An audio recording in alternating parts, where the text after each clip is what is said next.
So yeah, after that, I started singing more, writing more, and I did a joint with Mastercry quite recently. I wrote that like a year before. I said it to them just as a demo. I was like, hey guys, check it out. I did this song, whatever. Maybe you'll spin it, maybe you like it, maybe you won't. I don't know. Here's the song. A year later, they phoned me up and said, hey, that song you did? We got John Legend to sing on it.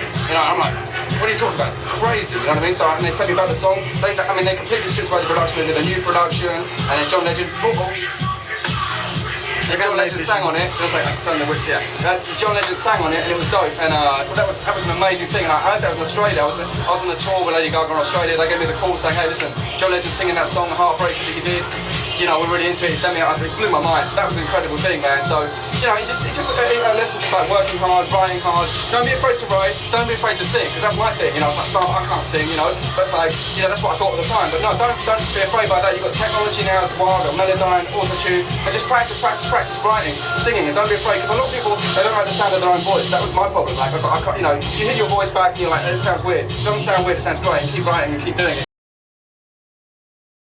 I'm in New York City, I'm just about to go on stage, and we're in Manhattan right now, and we're at the Fillmore, and we're about to go on stage in about 20 minutes. So, I want to explain a little bit more about how I came up. Like I started out DJing when I was like 10 years old, like real young, like hip-hop, all day, every day. I listened to Westwood and all that stuff, and just listened to American hip-hop, absorb all that. And obviously, as I got a little bit older, I started going out to the raves, like in England and everything like that, discovering rave music, and like, for the sped-up hip-hop elements, you know what I mean? Like, a lot of the music would be like sampling hip-hop records, speeding them up, and influenced by those European Belgian sounds. So I got into it through that, Those Belgian sounds you can still hear today, like Bad Romance, you've got that Beltram rave sound in there, you know what I mean? So, it's still relevant, you can hear a bunch of records. So, so basically coming up, like, I did a lot of remixes. I used to record as a loop-the-loop and DJ Supreme for like a hot second as well. And so, that was largely kind of hip-hop sort of based in terms of, it was house music with the hip-hop elements to it, always, and I remain true to that, I believe, And maybe you can hear that, maybe you can't, but that's the spirit of in which my music is intended.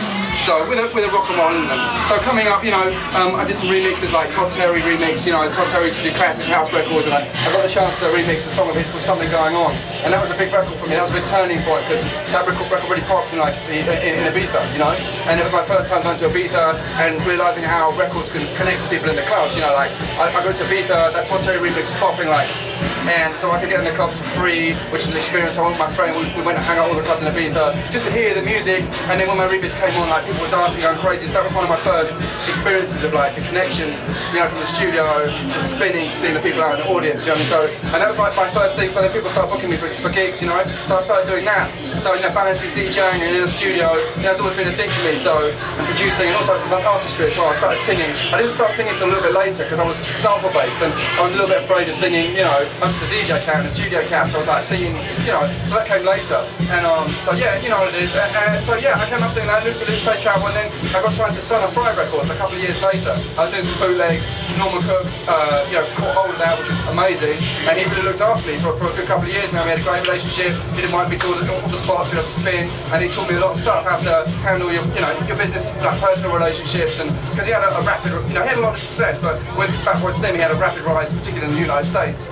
And so that was incredible to watch, that whole journey, and it was awesome, man, and he taught me such a lot. So, and that got my name out there, Space Cowboy, we did a song called I Would Die For You, and that really, again, that was like, that started popping in the clubs, like that was in the Miami, music conference, that started going, I wasn't there at that time, but I had all the stories, people finding me up like crazy, this record's wild, like Self Control, the DJs are spinning it, I was like, wow, I don't know what you're talking about, I've never been to Miami, but I'm sure that's hot, and then slowly but surely the phone calls started coming and getting some more work, and then the record really started to blow up in Japan, which was incredible for me. So at that time I had an album that I was doing as well, which I Would Die For You was included on. So, and that just blew up in Japan like crazy. So I started going to Tokyo, doing crazy shows out there.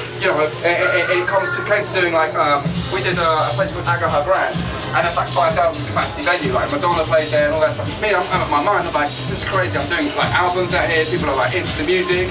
They're waiting for me. I'm just spinning and having an amazing time. So, and then from that, like, I did a song called Across the Sky, which was kind of like kind of like a balance of a rock, pop type thing, and I was actually singing on it.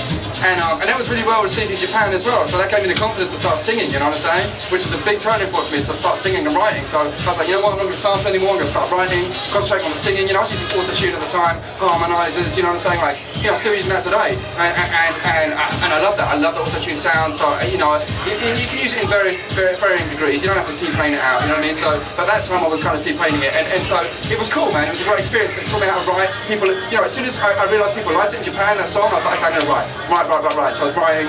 And then, you know, I did a song called Running Away. And then I did My Egyptian Lover with Nadia O, which I discussed a little bit earlier. And I set up Tiger Tracks Records in London. And we put out a song called My Egyptian Lover featuring Nadia O. And that song, it got played in London 7 weeks in a row on this radio show. The DJ's called the Loose Cannons, and the show was on Kiss FM. And they started spinning the record like 7 weeks in a row, which was kind of unheard of a little bit. So that got me mad exposure. And then the national radio station, Radio 1 in England, started playing My Egyptian Lover with Nadia O. And this got the attention of Martin Kiesenbaum and Cherry Tree Records up in Los Angeles. And on Cherry Boom Boom, Martin Kiesenbaum and Cherry Tree Records, he heard the song on satellite radio and he was calling up like crazy, and it was amazing. At first I thought it was a hoax. I was like, you know, who's this guy phoning up like Christmas time telling me about he loves to record in Los Angeles? I was like, this guy's insane. Anyway, so he invited me to Los Angeles, and it was a wonderful experience. And he invited me to show me this whole, you know, the Cherry Tree family. And soon after that, you know, he told me about this girl in New York that he said I should meet. And he said she's a fantastic girl, she's super artistic and super creative, and you guys should meet, it's going to be explosive. So I was like, okay, this guy's crazy. So, you know, he put me on the phone with this girl from New York, and we were talking, about shared experiences. She came from New York, I came from London. And the girl I'm speaking of was Lady Gaga, you know, Monster, So Happy I Could Die, Starstruck, you know, my own joints, you know, Falling Down, I Came to Party, you know, produced by Red One. So, you know, I try to be inclusive, man, and the people I work with are mad inclusive, and they're mad, you know, like creative, and they, you know, they're cluey and stuff. So just like embrace it, man. Don't be like, well, I have to do production myself. Like, you know, I love that. You know, writing's a separate thing. You know, performance is a separate thing. It's all part of the mix, man. Just get involved and do it. So that's how I did it.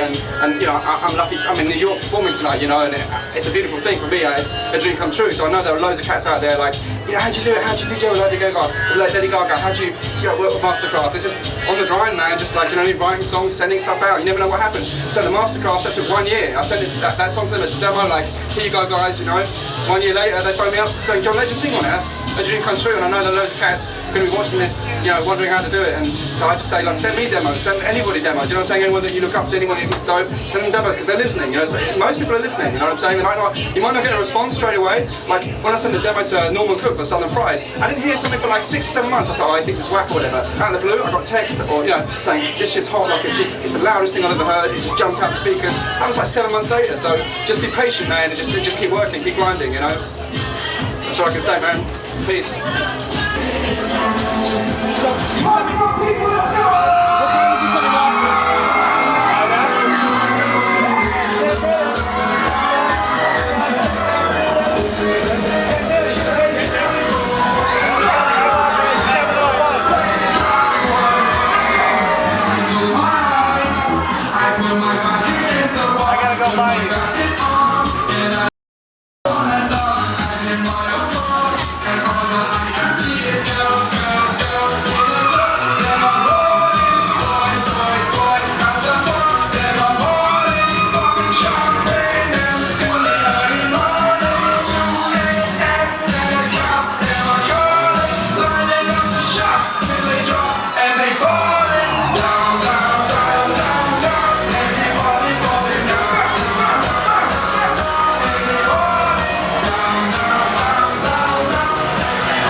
Follow me, let's go downtown.